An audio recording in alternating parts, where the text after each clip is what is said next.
3 and that will be your overhead variance. Okay. So, ano yung mga techniques sa overhead variance? Class, ito ha.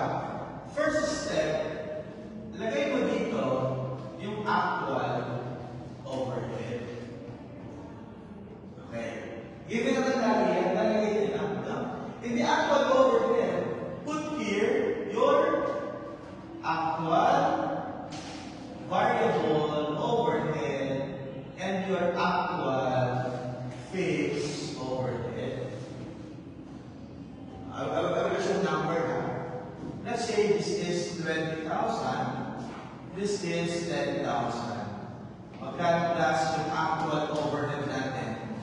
30,000. I will show number now. That would be your step number 1. Step number 2. You put here your applied factory overhead. Okay. How do we compute for the applied overhead? The formula is like this.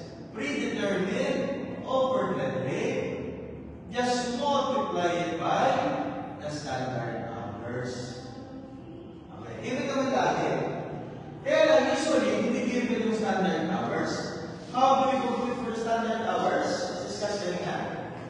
That will be your actual units produced to be multiplied by required hours. So, in class, usually hindi given. Oh, given na to.